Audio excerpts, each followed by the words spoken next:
Hi everyone and welcome back to LL Sports TV, episode 2 of Keeping It in the Family. Joining me on today's show, my co-host and younger sibling, Robbie in the building. Absolute honour and pleasure to welcome you along to episode 2. How you doing? I'm good, man, I'm good. I mean, would have been even better if Arsenal would have won against Chelsea. But listen, it was a good game. I thought we played well, you know what I mean? And they're a good side. Yeah. You know what, we're going to talk about that. We're going to talk about that. We're going to talk. There's lots to talk about. As I always say, the Premier League is the gift that always keeps giving. And today we got another example of that. What I'm calling Cootegate. David Coote. Cootegate. Premier League referee of 8 years. This man's been refereeing since, I think, 2010. And we saw some stuff. The video, I'm sure you've all seen it by now. It's gone absolutely viral. What was he doing, man? Like, what do you make of it? Well, I think he's gone. Yeah, you know what I mean? I think toast, I can't see him coming back after that. I think in the video where he calls Klopp a German C, I think if he'd have just said a C, people might have said, well, you know what, he's in this private space. Because, listen, I said this on some other videos I've done. He's a human being. Yeah, and not just about. But you're a human. Listen, me and you, there's certain things we'll say off camera that we wouldn't say on camera. We're in our private space. We might say, oh, you know, I don't like such and such, or this person's this or that. And I'm sure referees, managers, players, when they're in their private space, they're slagging off other players, they're slagging off managers. Managers are slagging off referees. Oh, I hate that ref because he never gives us anything. That it happens, right? But it's the nature of this one. Number one, he looks like he's high in the video. I have to say. He does, right? Man. He does. Number two, as I said, said, the Archie bunker. Calling him a German C is unacceptable. And number three, what kind of friends is he rolling with that this gets leaked? And number four, how stupid is he for it to be videoed? Yeah. What in the world is he doing? How can you let something like that get videoed? That's insane. In this day and age, when things can get leaked and that, you know what I mean? If he'd have been sort of caught out accidentally, like he said it, but someone's filmed it in secret, we've seen those before in the past, he may have got away with it. But the fact that you're looking into the camera and saying these things, and referees, you know, the standards, what we set for a referee is the bar's high. Because a referee, if the integrity is gone of a referee, then they can't ref no more. Yeah, if people start to think, and I've seen Liverpool fans already, you know, coming out with loads of incidences where he gave bad decisions. Speaking to Alex earlier, he had his phone out. I mean, and he was reeling them off, man. The one with Van Dijk when Pickford, he didn't do nothing and all. Listen, I get it. If I was a Liverpool fan, I'd be thinking, how come? At the time, I thought that was ridiculous. But now, this guy obviously didn't like Klopp. You know what? You make an excellent point there because I was talking to Alex about that as well. We did a little video. Make sure you check it out on LL Sports TV. We did a video and I was talking about exactly that. There's deeper ramifications for this thing because I'm the kind of person is when Arsenal play and if there's decisions that go against us, I'll be one of the first to say, look, come on, man. You guys are always blaming the referees. I mean, I even have a go at my man Ty sat in the studio. Shout out to Ty.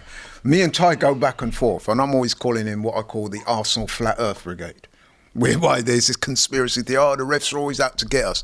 When fans see that video today, they will turn around to people like me and say, see, this is what we're trying to tell you. It's a bad day. There are refs out there that have got grudges and are carrying grudges, don't like our teams, and it's reflected by their performance on the pitch. It's a bad day for refs in this country and the PGMOL. And there's been rumours before. I've heard this from a very good source before, that referees didn't like Arteta. Last season, the referees had a big dislike for Arteta after he said that thing about him being a disgrace at Newcastle, right? And then they were even more mad when he got offered it. Remember he said, because he said disgrace and that. And I heard that the referees were fuming about that. Now, since then, Arsenal been on the end of a few, the notorious delay in the restart thing. It's only really Arsenal that's been on the end of those really badly, isn't it? Now we see that kind of getting phased out now, where they're not really even taking. So you can see why, people start to look at that and think, is it an agenda? And remember, an agenda sometimes can be not even a complete deliberate agenda, you know. It can be almost subconscious. If you don't like somebody, you're less likely to give them a pass, isn't it? Yeah, exactly. If you're out on the road and a policeman, right, you say, for instance, you see a policeman and you start back-chatting him and, you know, carrying on, and they don't kind of like you, they're more likely to lock you up than a person that's polite who says, oh, actually, is that just subconsciously. Just subconsciously, they're more likely to say, you know what, this guy's been a right prick, man. You know what, I'm taking him down the station. Whereas someone else, they might be like, oh, you know what, all right, I should really take him down the station, but on this occasion, I'm going to give him a pass. Those are subconscious things. That's going to happen with referees as well. And once that integrity starts going, you know, the referees are in trouble. And this is a bad day for referees. It's already been a bad season, I feel, for referees. Oh, yeah. Bad. We've seen so many bad decisions Howard this Webb season. must be, I was going to say tearing his hair out, but of course he ain't got no. But then and then, you know, he's overseeing these guys, you know what I mean? And so what do you think will happen to David Coote? I don't think he can ref no more. He's toast? I think he's toast. I think. What do you say to those people? Like, I've seen a video or two where people are saying, look, okay, he's been out of order. He's probably under the influence of some mind-altering substances. Should we terminate his career for that? I mean, it's not necessarily proof.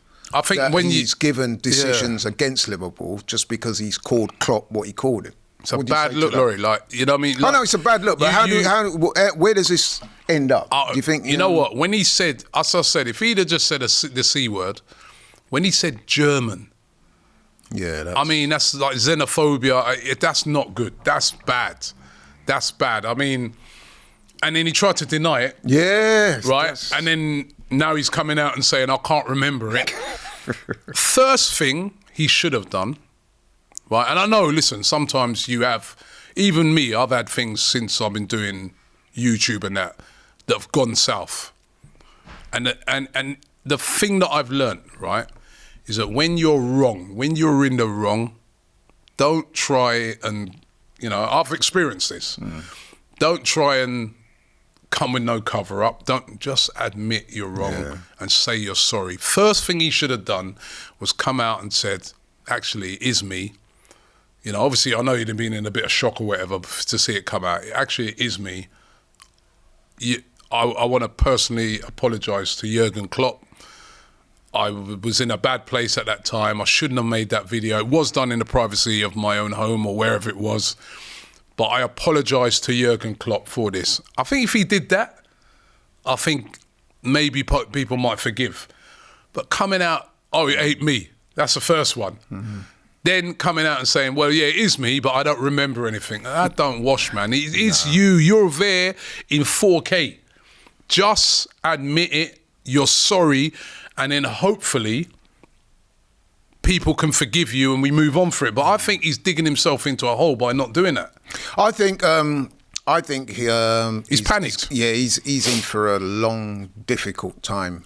I mean, I don't think he'll get banned for life. The only thing I can think, Laurie, is like maybe like he's out for the whole season. You just say, right, listen, you can't referee any games for this season, and then you bring him back maybe next season, and he doesn't do any Liverpool games. Yeah, I think you really can't do Forest games because he supports. Some people are saying, like Alex is saying, he should be banned for life. I don't think it'll go that far. I think there will be some kind of ban. He's already suspended pending the full investigation. Yeah, I think.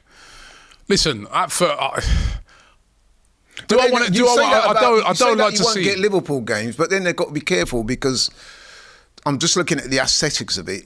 That's obvious to say you shouldn't get Liverpool games, but then some people say you shouldn't get any games that might affect Liverpool. Well, yeah, that would be, and that would be true. Situation. That would be true because in some of the games that Alex was naming out, those weren't games that were to do with Liverpool, but they ended up affecting Liverpool. But I think, listen, you know what? They might have to stand him down, and he referees in the Championship. He can't referee again this season. No, for me, what do you make of that? Like refereeing in the Championship? Yeah, you could do. I mean, I don't think you should even do the Championship. I don't agree with this thing that when referees get suspended, you know, you get relegated down to the Championship. I think it's a disrespect to the Championship. I think I don't like to see people lose their careers, right? So. And he did say it in the privacy of his own home, and you know, he's out of order for saying it. But if it was probably me, I'd be like, you better come out and apologise to Jurgen Klopp, and maybe even to Liverpool fans as well. Oh, definitely to Liverpool fans, yeah. And then stand him down for the rest of the season and then bring him back quietly next year. But he can't do any Liverpool games in the future. Yeah, I agree. And then that could be a way back. I mean, I don't like to see people completely lose their careers, but certainly it's terrible. It's a terrible look. Yeah. And he's just put referees in a really bad position. Yeah. Okay, in closing then, because we've got a few other things I want to talk about. I think that's what should happen. And listen, there are lessons to be learned there. And I just want to say as well, a couple of things on this, right? Number one, a camera and a microphone, two of the most dangerous things out there. So, you know what I mean? Be careful what you say and what you do. Number two, if you're David Coote right now, do not go anywhere near Liverpool, because trust me, their man up there, they're very passionate, and it might not end well. You know what? He's almost done that with the worst fan base to do. Because like you said, Liverpool fans are passionate, right?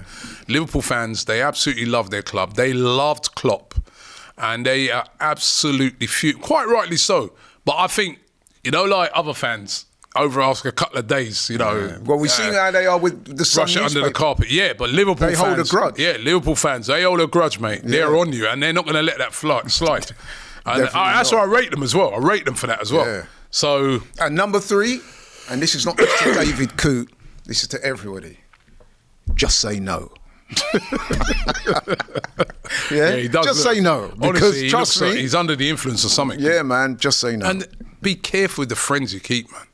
Oh, and that as well, man. I don't know. Whoever leaked that, I mean, jeez. And when you think about that as well, that was getting on for 5 years ago, because that would have been around. Yeah, it was in 2020. So you got to wonder how that's just coming out now. Yeah, I mean, the person who leaked that. But maybe in the fullness of time we'll find out. Okay, moving on, because we have got quite a bit to talk about. Second topic, we've got to talk about it. We're both Arsenal supporters, and this man, he goes week in, week out. He's absolutely the man to talk about Arsenal. So I am going to talk about Arsenal. They have been one of the major talker points over the weekend. Big game yesterday, London derby, Chelsea versus Arsenal at Stamford Bridge. Going into this game, a lot of fans, Arsenal fans, were saying it's a must-win, and if they didn't win, it's title over. Well, they didn't win. The performance was better. They got a draw. But Robbie, do you think the game is up as far as Arsenal's title hopes are concerned? It's really difficult now to win with 9 points off Liverpool. That's going to be really difficult. But we are still very early in the season. I still think there's a lot of twists and turns. But it's going to be, we now got to go on a run of games, winning games. Before we even start looking at Liverpool to drop points, we've got to go on a run to put pressure, right? I think the only lifeline we got was City losing again. Mm-hmm. Took a bit of pressure off of us, not winning. And it's just so tight. I mean, I think I was looking at it today, like, there's about, us, Chelsea, Forest. I mean, there's so many teams literally on the same points or just a point off, about 7 teams. That just shows you, what does that indicate to you? That it's early in the season. Mm-hmm. The only team that's running away with it at the moment is Liverpool. But we all know how seasons go. Yeah. You're going to have a little... nobody's perfect. Sometimes you have, little blips and little situations.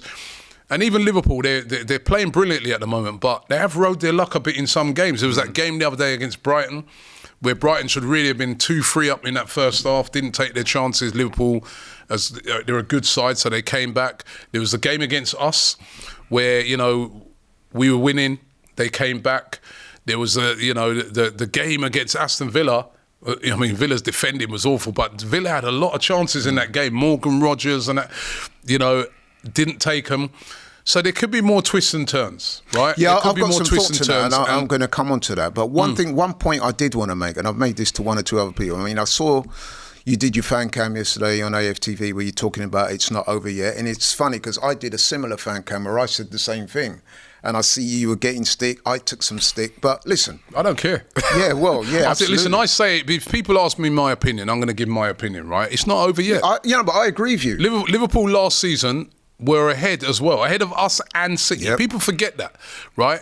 And they had 2 losses that killed their chances of, remember they lost, they had a shot defeat at Palace at home, and then they had another shock defeat against Everton, and then basically that was their title hopes over, and then they just fell away. So it's a long way to go. We've been ahead. We was ahead at Christmas, miles ahead. Didn't win it. And you know what? I following the game yesterday, I took the trouble to do a little bit of research. So we're heading into the international break. Played 11 games, yeah? So, there's 27 games left in the season. That's number one. That's 81 points up for grabs. But what I did, I thought, you know what? Let me look back at last season. This time last season, 11 games, and let's see how Arsenal fared. So, bear me out. Last season, after 11 games, right, Arsenal had 7 wins, 3 draws and 1 loss. That was to Newcastle. 24 points. Goals for, 23, goals against 9. They were third in the table. Third, right? This season, after 11 games, 5 wins, obviously 2 less wins than this time last season, 4 draws, 2 losses, Bournemouth and Newcastle. 24 points, goals for 18, goals against 9. But we were 4th in the table.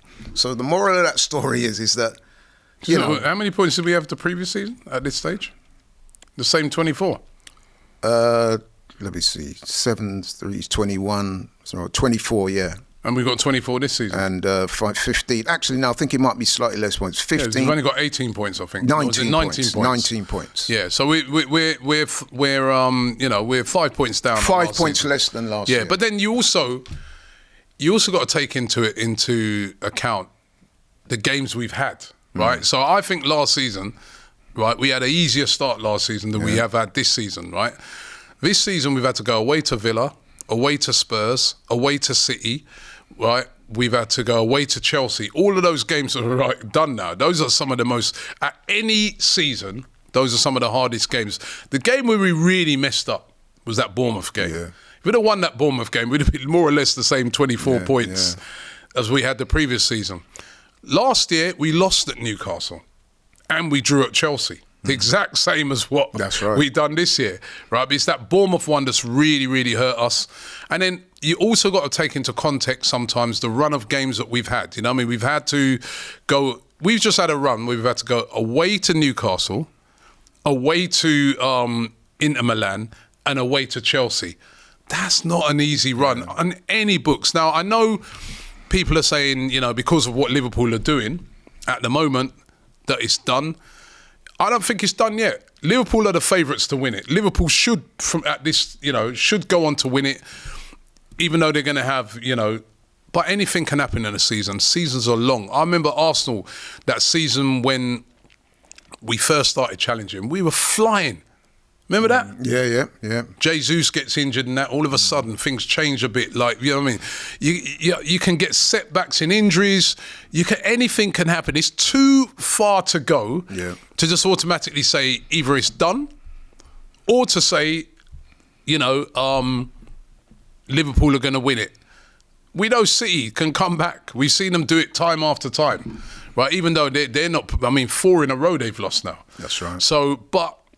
Not in the league, though, but not in the league. But in the league, their form's not been great. Even in the league, it's been coming for City in the league. They had a 1-0 win against Southampton. They've already last-minute winner against Wolves. It's been coming for them as well.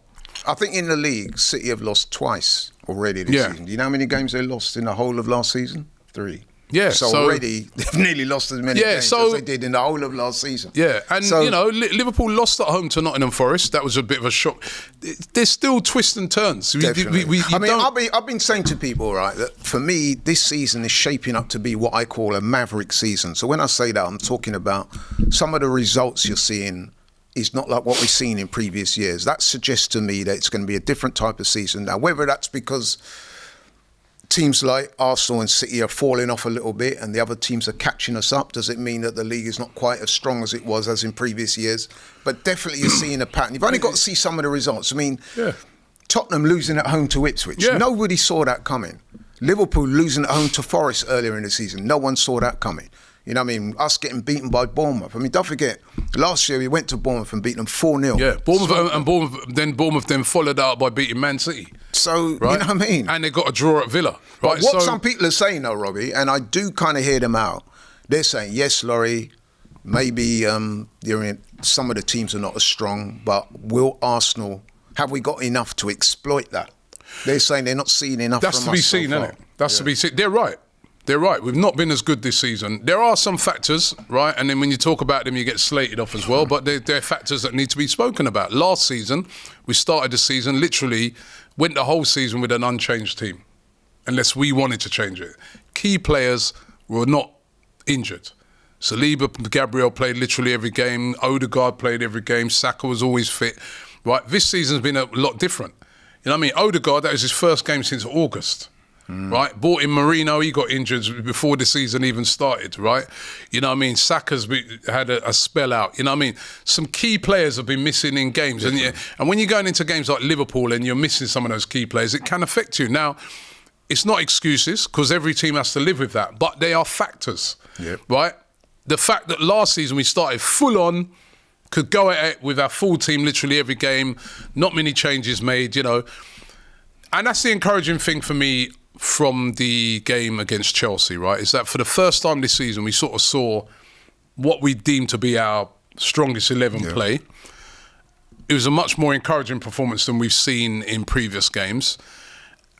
But the main thing I was looking at is that if we can now have a run of those guys being fit, even though Declan Rice came off and Saka came off and they're missing England games, you know, we don't know how badly injured they are, but none of those are going with England. But if we can have a sustained period of a fully fit team, like what Liverpool have had this season, then we can start judging the team more, and hopefully that team can get its act together and we can start putting together a run of games. At this stage, if I was Mikel Arteta, I'd be saying to the players, let's focus on just winning a load of games now and see where it takes us. I think if you keep counting up what Liverpool are doing and what City are doing is a dangerous thing to do right now if you're a player.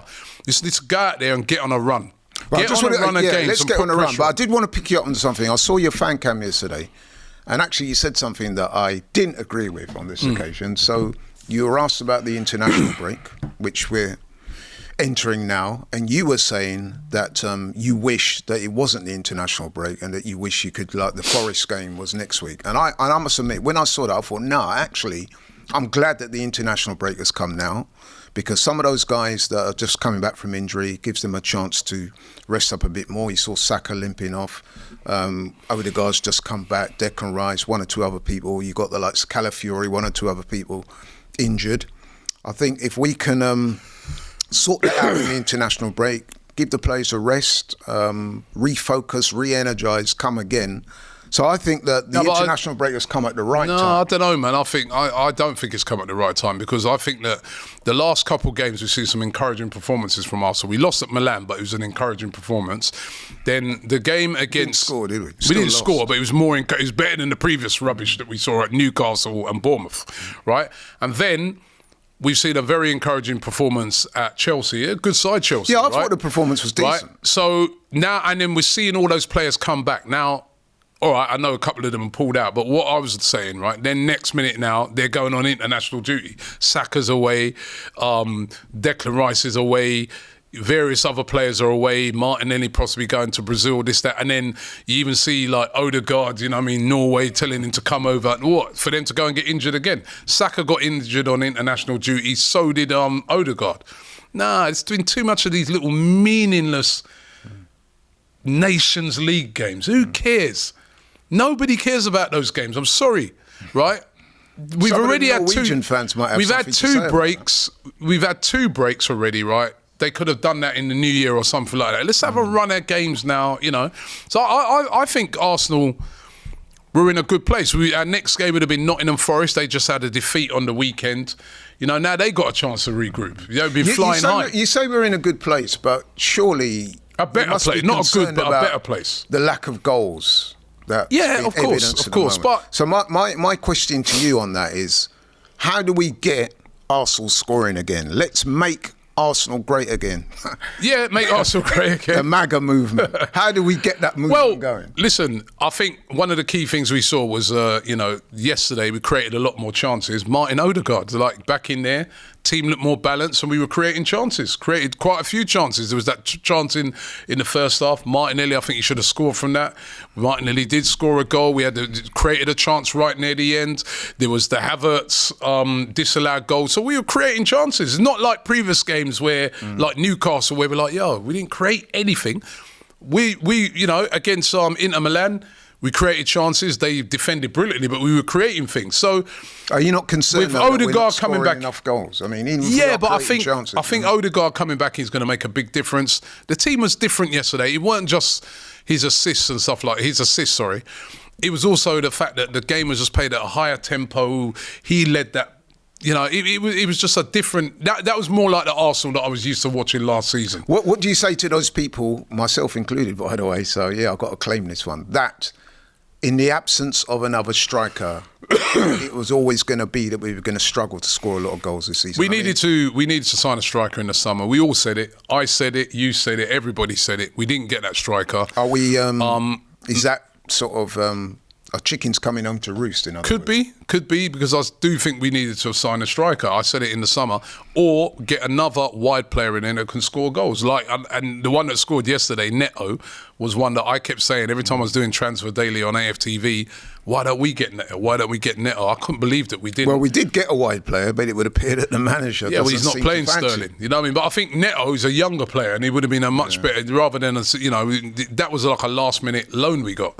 I mean, I should just say that Sterling was disqualified from playing yesterday because he's on loan. But I would say that Sterling has been disappointing. But having said that, the manager's hardly played him, which to me is I'm bewildered by that, because I would have thought he would have got a lot more minutes than he's got. I mean, did we really buy Sterling just for Carabao Cup? Not buy him, but get Raheem Sterling just for the Carabao Cup? Because that's what it appears at the moment. Yeah, and he looks fit to me now. So, but listen, the striker thing, we tried to get Sesko and we didn't really go hard on anybody else. You know what I mean? I know Gyökeres and Isak's, the prices were crazy. Nobody, and Osimhen, remember, no one went near any of them because of the money. I think a lot of teams were very sort of reticent to go mad with spending, but we could have done with a striker. And do you think that the transfer or the lack of transfer activity at the last transfer window, do you think that had anything to do with Edu departing the club? Because some people seem to think Edu's departed because of triple his wages. I mean, that's why he's departed. No, but is it only just about money? I feel so. I feel he's departed because, look, he nearly went in the summer. Right, so I feel that that's the reason why. That's the reason why. We didn't have a bad transfer window. That was my opinion. It's only that we didn't get that forward player in. That was the striker. We should have. We should have went out there and got a striker. But I do think that the absence of a striker is starting to. Yeah, show. But you know what it is, Laurie? I think the last couple games previous to that Milan game, and even that Milan game, it was also the tactics, because it's like we weren't even playing with a striker, we were playing with a false number 9. Yeah. I liked yesterday seeing Havertz back up top. He was causing problems. As I said, he had a goal disallowed, nearly scored it, could have scored it at the end, had Trossard not taken off his feet. And actually, let's remember, last season, we were the second top goal scorers. We scored a lot of goals last year. We did. So I'm still, I think we should still go out in January if we can and look for a striker. The new guy who's going to come in and take over from Edu, make your mark. Go and get a striker. So is there any truth to the rumour that you're in for the job? I wish. But just I finally, don't know if I'll be able to spot those players. What would they do? Right, yeah. Just finally, though, I wanted to ask you a question in relation to the manager, because I've got to say this.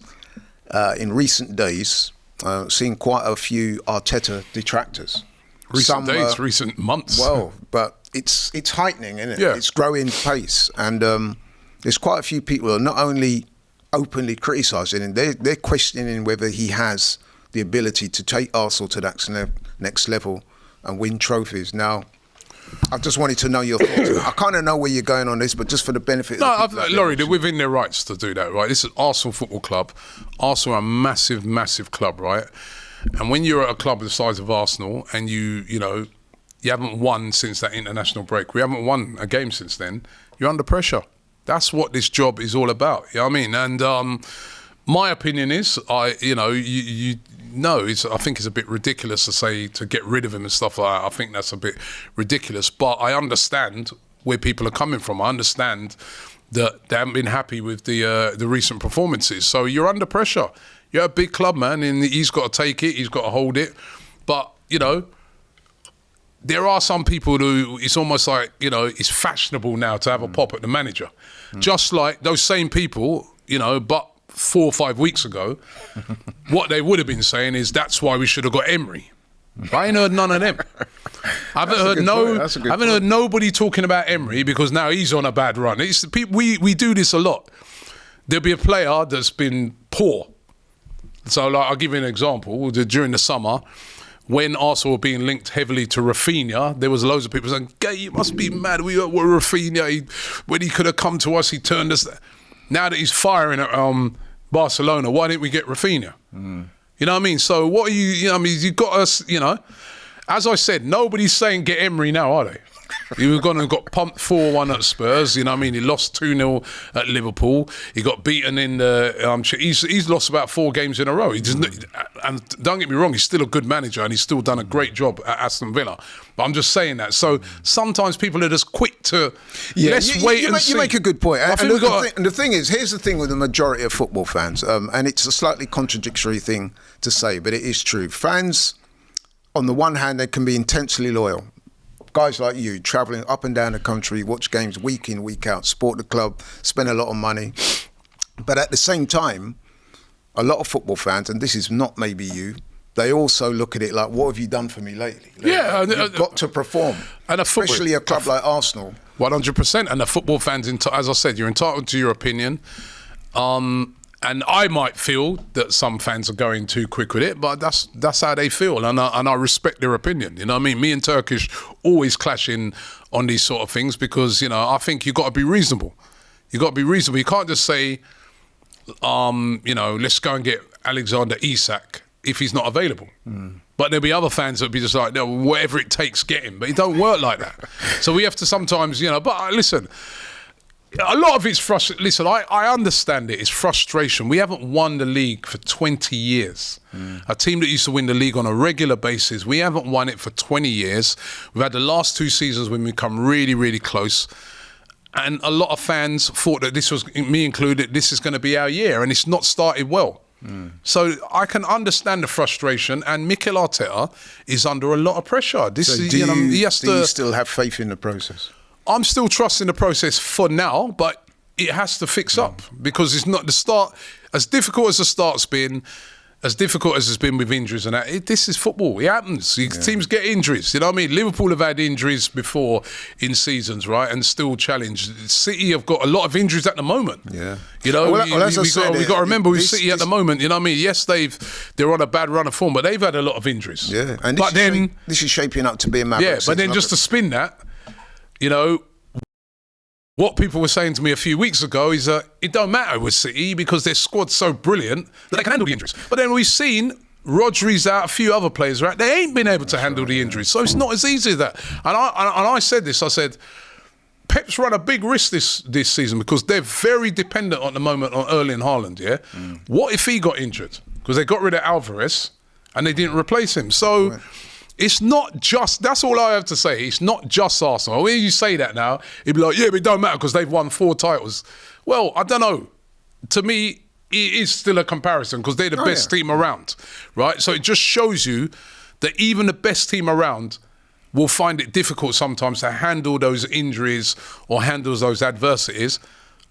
But as I said, people don't really want to hear that, right? Because like I said, it's what you've done for me lately. But I will stress the point, though, just quickly, though, I will stress the point that this season is shaping up to be a maverick season. Already we're seeing a number of surprises. Like we said, City don't look anywhere near the team they've been in recent years. So far, you've seen what's happened to Man United. They were in freefall up until this new guy, Amarim's been appointed. Let's see how they go after the international break. But other surprises, Notts Forest in 5th. Nobody would have predicted that at the start of the season. Brighton in 6th. Fulham in 7th. Look how well Fulham are going. Chris Wood flying. Yeah, and then at the other end of the table, Crystal Palace, who finished the season so strong last season, they're in the relegation places as we speak now. Yeah. West Ham, Everyone thought that they would. I thought they'd have a good season. You know, they've been awful. And Wolves, look at Wolves, second bottom. Who would have thought that? Yeah.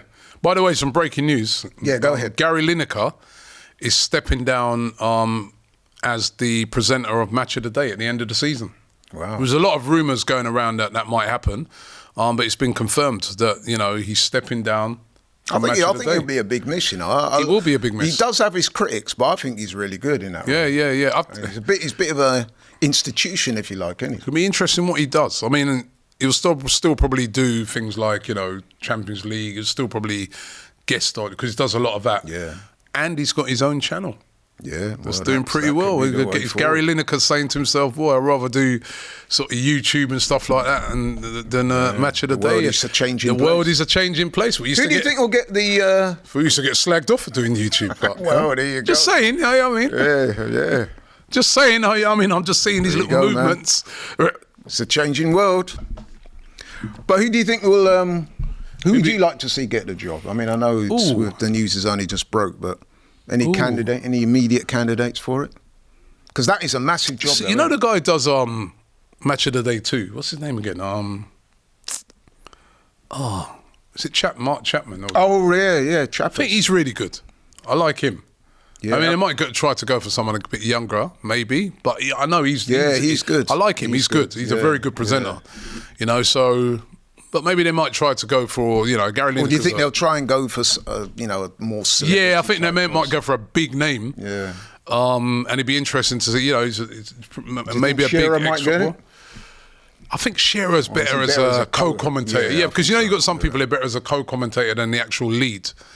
Maybe we could ask people, put it in the comments, who would you like to see get the gig? Because that is a big gig. Trust me, you're like... watched by millions of people. Yeah, and Gary Lineker done a fantastic job, and he's going to be some big shoes to fill. That's going to be interesting to see who gets that. Yeah, watch this space. Yeah, so Gary Lineker, any other things you want to bring up in the injury? We're coming to a close now. I mean, you know, is there any other points you want to bring up? Well, yeah, I want some points. Close. We need some goals. When we come back after that international break, man, we got to come firing. We got Nottingham Forest at home. Their first game won't be easy. Arsenal got to come out of the blocks. I'm glad that Saka, well, that's the news, isn't it? Saka and Declan Rice are not with the England squad. Hopefully they'll be fit for after that break, and then Odegaard will be fit, and then we can just be rearing to go. No more injuries. Let's have a good run from now till Christmas, and then see where we are after that. I'm with you, man. I mean, there's been a lot of talk over the weekend. I even had a call from my mate, Jordan, this morning. Shout out to Jordan. And he was saying, it's pretty much done, Laurie. And I was saying, look, man, it's not done. Jordan was saying that after 2 games. Yeah, like, I'm saying to Jordan, look, there's 27 games left. Now, by my calculations, that's 81 points up for grabs. Surely you cannot say that the season is over and done with yet. I can understand the doom and gloom, pessimism. I'll tell you another thing. But you can't give up. I think Arsenal have I know they're not going to do that anyway, but they have an absolute duty to do their best to try and win that title. You know the other thing, right, Laurie? A lot of times people talk about, you can only afford to lose this amount of games, right? No one ever brings the equation of draws into it. Because remember, if you draw 3 games, that's the equivalent to winning 1 game. That's true. And sometimes, remember Arsenal, we've lost 2 games, right? But it's some of the draws that we've had too many draws in there as well. That's why our point count is so low. Whereas if you look at Liverpool, I think they've only drawn 1 game. They've lost 1 game, right? And all the others they've won. But I would stop you there. You know need what? To win games. The draws, right, are not as bad as some people might have you believe, because we've drawn 4 games this season: Brighton, Man City, Liverpool, and Chelsea. Now, the Brighton game was a bit of an anomaly because I think we could have won that and game. City, but 10 men. I think we'd have won both those. I was going to say, and if you look at those draws as well, drawing away to Chelsea. We've drawn away to Man City, and we drew Liverpool at home and Brighton at home. So those are not easy games. But look at it. They're not easy games. But look at it this way. That's 12 points that were available from those games. Yeah, we took 4. Yeah, if we would have won 2 and lost 2, right, we would have gained more points because we'd have 6 points, right? You know, we'd have 6 points instead of 4. So that's what I mean. Like, it's not just about how many games you're going to lose. You can't afford loads of draws either. Arsenal need to get on a run of winning games. Like you get on a run sometimes, you win even 3, 4, 5 games in a row. All of a sudden, your picture is completely different. Man United have won their last couple of games. All of a sudden, they're like, I think they're about 4 points behind us. Yeah. So that's what wins do. And that's what Arsenal need to start doing now. They need to start going out there and winning games. They need to win. They need to go on a run of a winning streak. That's what we did last season when we got to that new year. That is what puts you in contention, winning games. And to win games, you need to score goals. And that is something that we're not doing at the moment. However, as I said, international break coming up, a chance to refocus, re-energise, reset and come again. And like I said, after the international break, without being disrespectful to some of the teams coming up like Forest and West Ham, they are what I would determine winnable games, and I'm sure you agree. Yeah. And on that note, we are going to end matters today. Thank you, Robbie, for coming in. I thoroughly enjoyed it. I could talk all day to this man. Indeed, when we were growing up, that's exactly what we used to do. Sit round a table. Yeah. Myself, Robbie, my brothers, Gary and Steve, shout out to them. My mum and dad. Even my mum was in on it, innit? Tell them. She was in. You know what I mean? Had no choice. Big family discussions around the table about football, cricket, all sorts of stuff. But listen, thanks for tuning in. Really appreciate it. If you're new to the channel, please like, share and subscribe. I'm out. Take care. Well, we're out. You take care. We'll see you next week.